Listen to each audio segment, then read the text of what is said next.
Have you ever walked out to your mailbox, opened it, and found an envelope from the Internal Revenue Service, better known as the IRS? Your heart starts beating a little faster. Your stomach drops. Your mind immediately starts racing. What did I do wrong?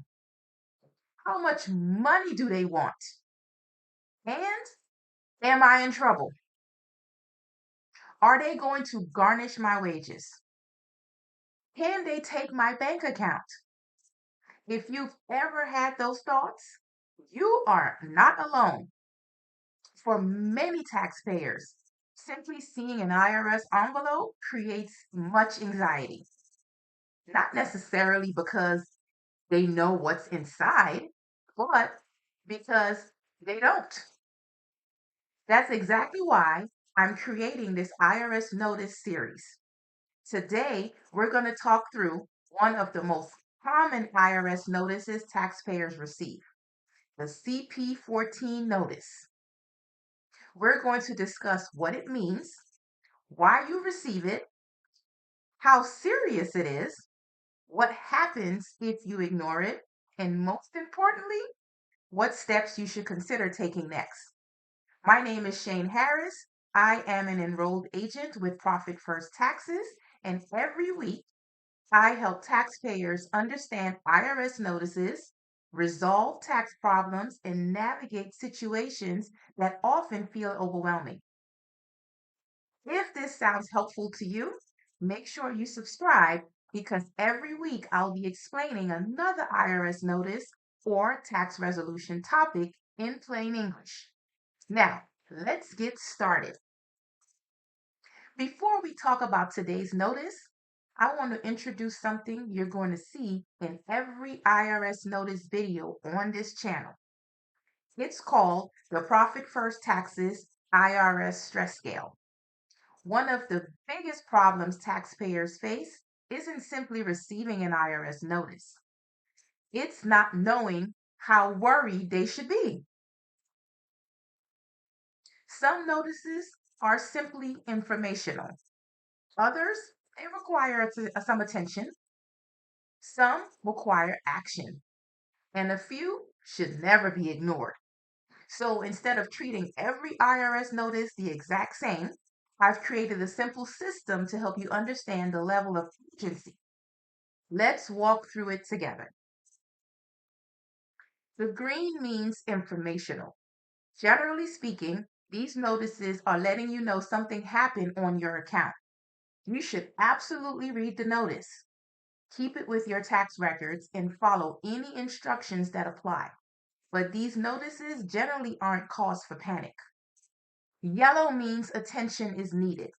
You shouldn't ignore the notice, but you also don't need to assume the worst. Yellow notices are telling you something requires your attention. The sooner you understand what's happening, the more options you generally have available. Today's notice, the CP14. This falls into this category. I'll explain why in just a few minutes. Orange means action should be taken. At this point, the IRS is becoming a little bit more serious. The issue hasn't gone away. Ignoring the notice may lead to additional consequences. Orange notices deserve prompt attention.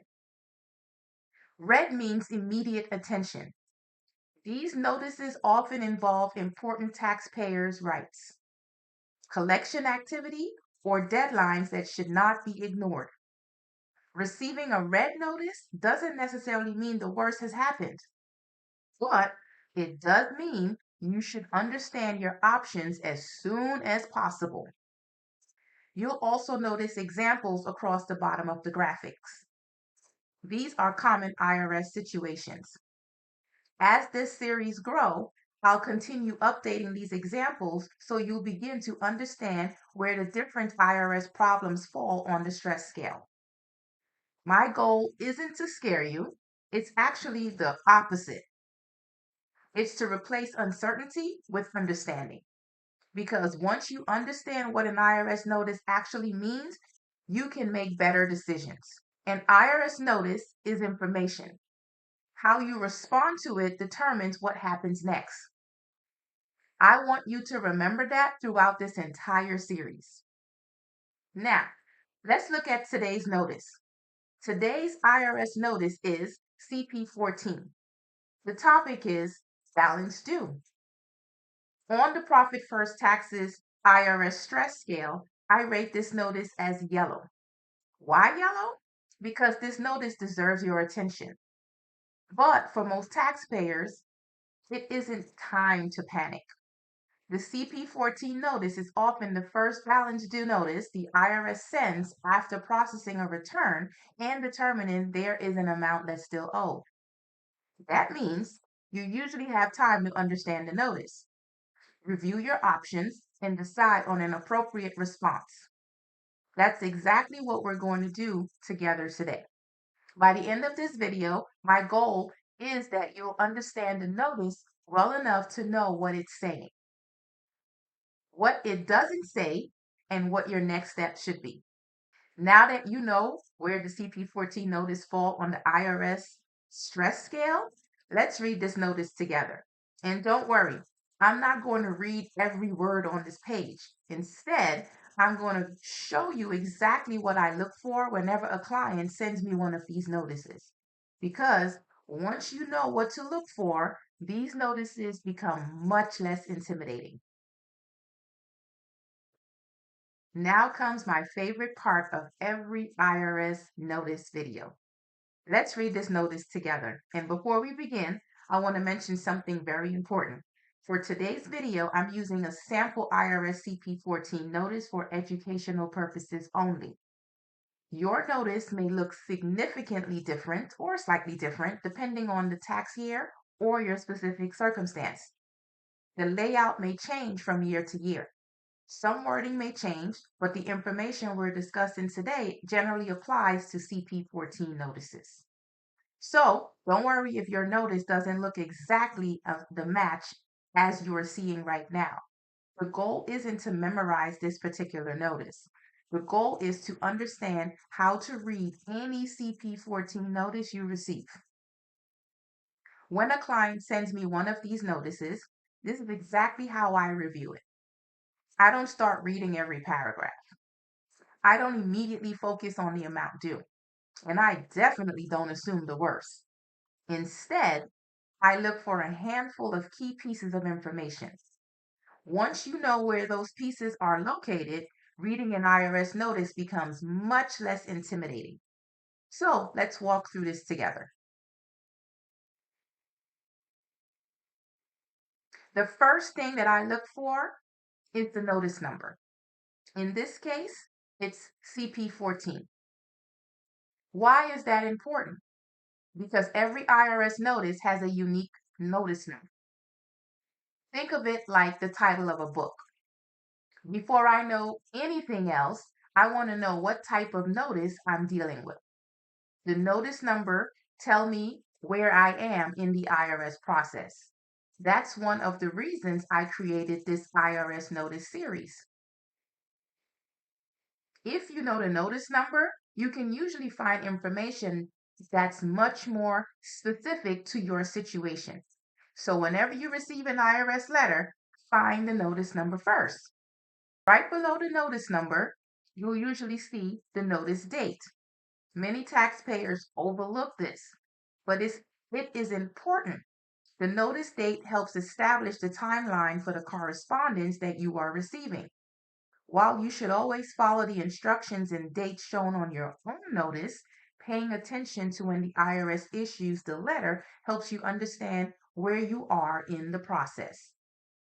One thing I always recommend is keeping the envelope and the notice together until you have dealt with the issue.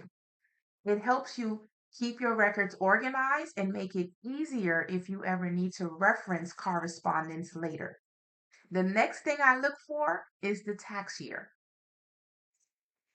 This might sound obvious, right? Like, duh. But you'll be surprised how often taxpayers assume the notice relates to the most recent tax return they filed. Sometimes it doesn't.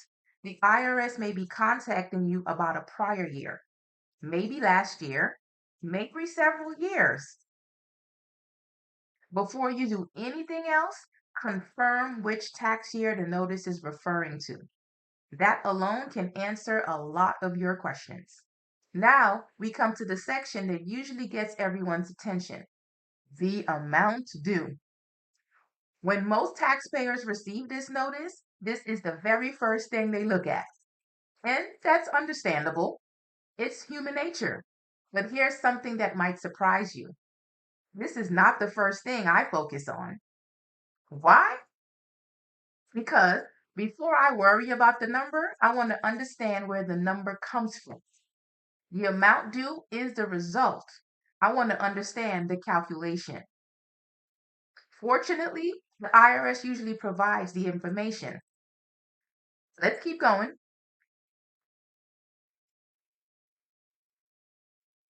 This is one of the most important sections of the notice. I like to call it the story of your balance.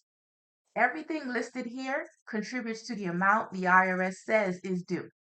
You'll generally see items such as the original tax, payments and credits, penalties, and interest. As you review each line, you begin to understand how the balance is developed. Sometimes taxpayers immediately assume the IRS made a mistake. Other times, they assume the IRS must be correct. I encourage neither approach. Instead, review the information carefully. Compare it to your own records. Ask questions if something doesn't make sense. The goal is understanding, not guessing. This is another section I always read carefully. The IRS is generally telling you what it expects you to do next. Maybe it's asking for payment. Maybe it's requesting additional information. Maybe it's explaining your options. Every notice is different. That's why reading this section is so important. One mistake I see taxpayers make is looking only at the amount due and never reading the instructions. Sometimes the answers that they're looking for is already on the notice. You'll also notice information about payment options.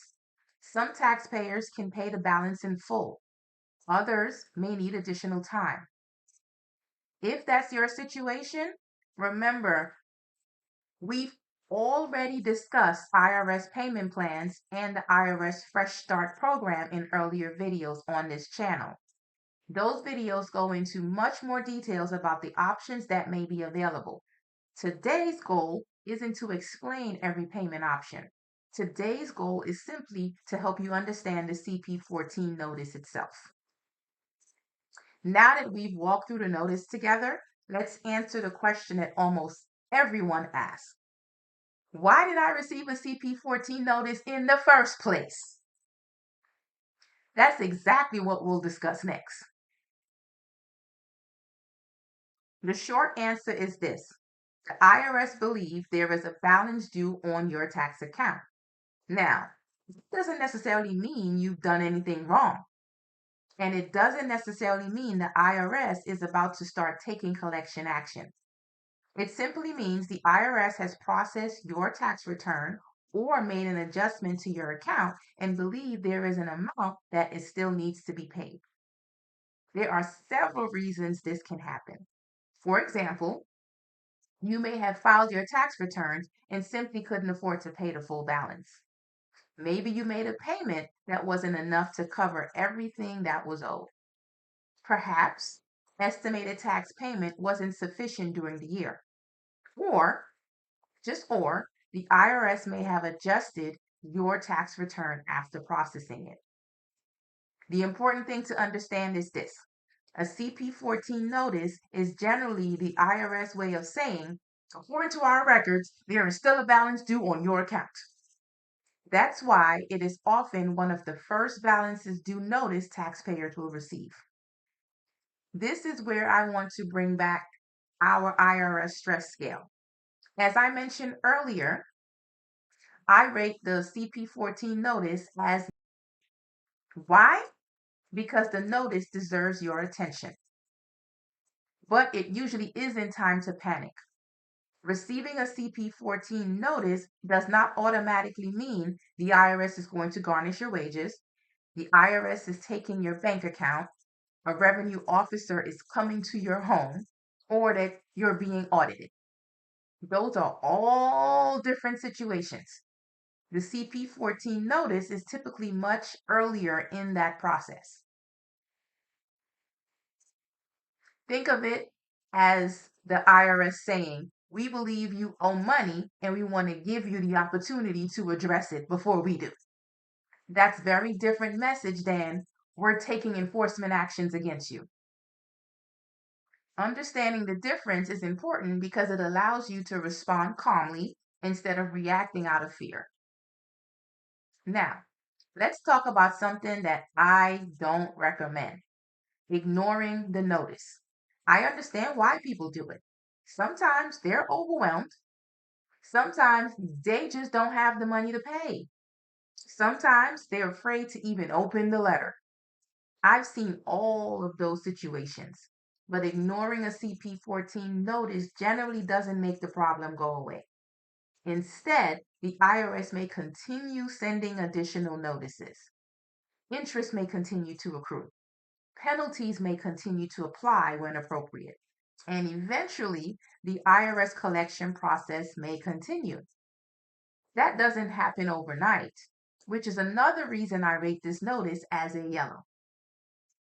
You still have the opportunity to understand the situation and decide how you're going to respond. The earlier you address the issue, the more options you generally will have. Think of the CP14 notice as the beginning of the conversation. IRS is saying, here's what we believe you owe. If nothing happens, the IRS may continue sending additional notices as part of the collection process. In the coming weeks, we're going to discuss those notices one by one. We'll cover CP 501, CP 503, and CP 504.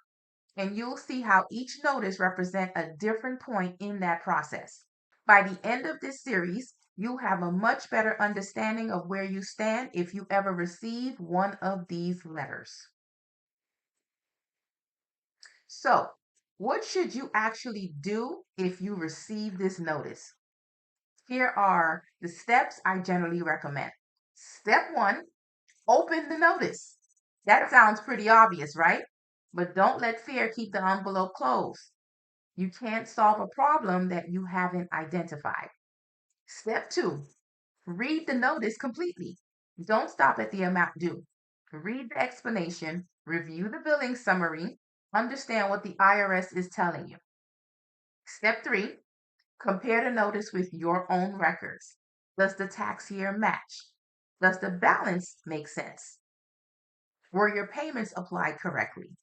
If something doesn't look right, take the time to investigate before making any assumptions. Step four, determine how you're going to respond. Some taxpayers may pay the balance in full. Others may need additional time. Others may need to explore collection alternatives. The important thing is making a decision instead of ignoring the notice. Step five, if you are unsure what the notice means or you're dealing with a more complicated situation, consider speaking with a qualified tax professional. Sometimes a short conversation can help you understand your options before the situation becomes more complicated.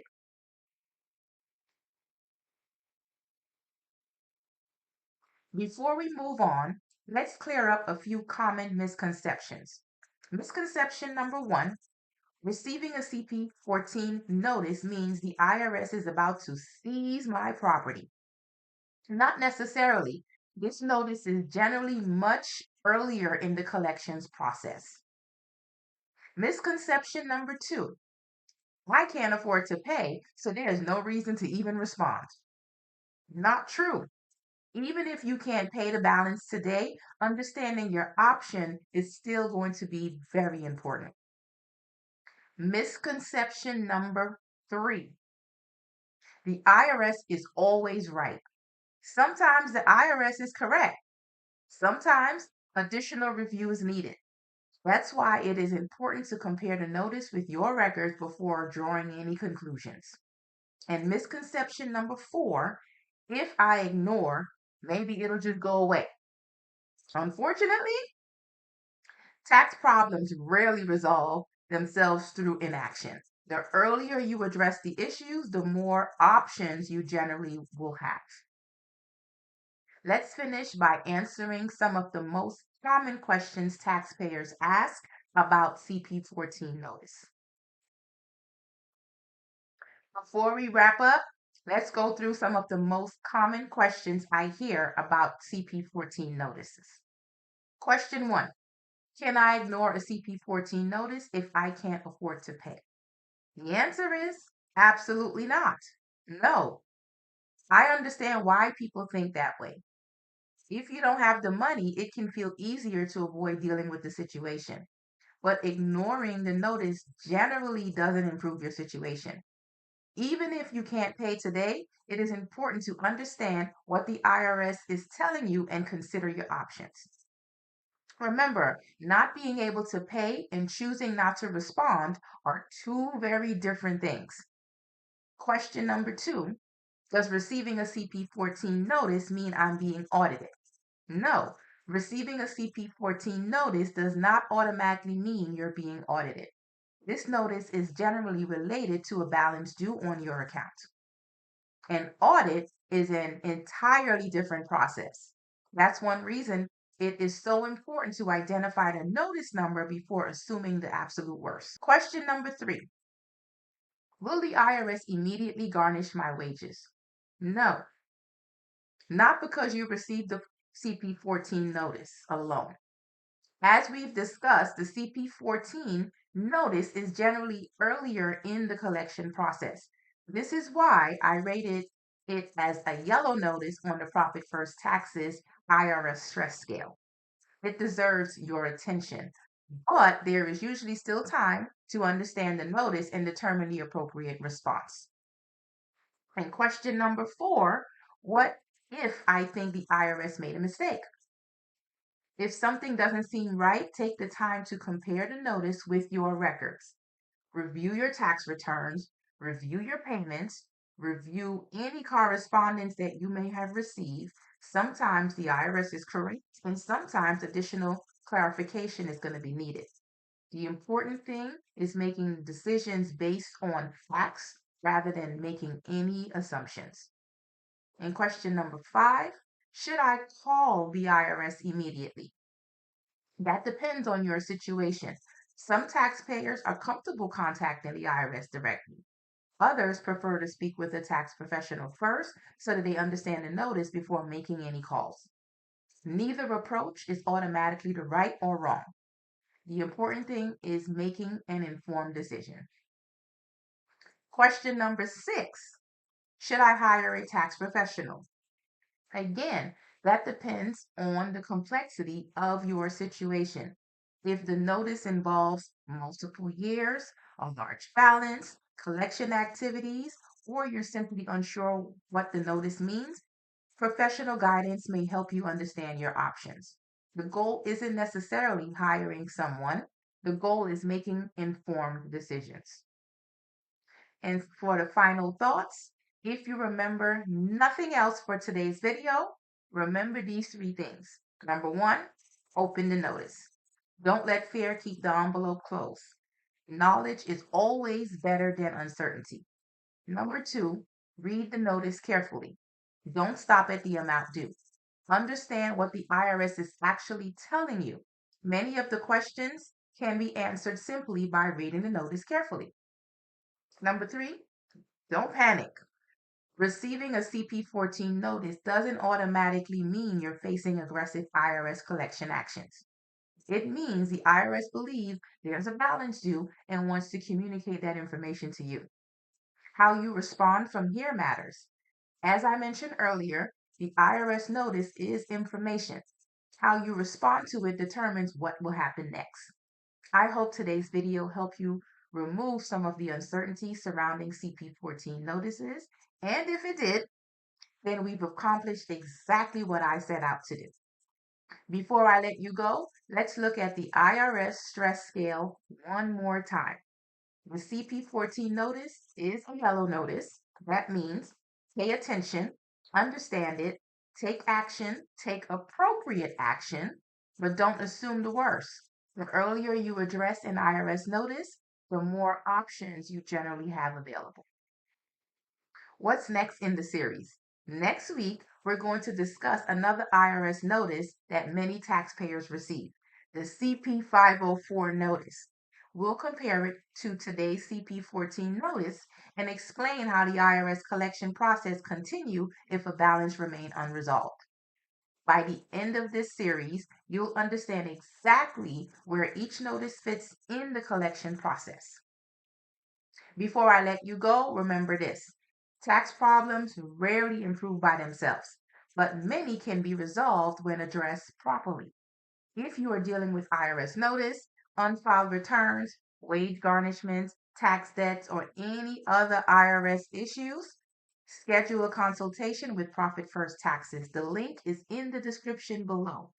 Even if you aren't ready to hire someone today, subscribe to the channel because every week I'll be sharing information to help you understand your options and avoid costly mistakes with the IRS.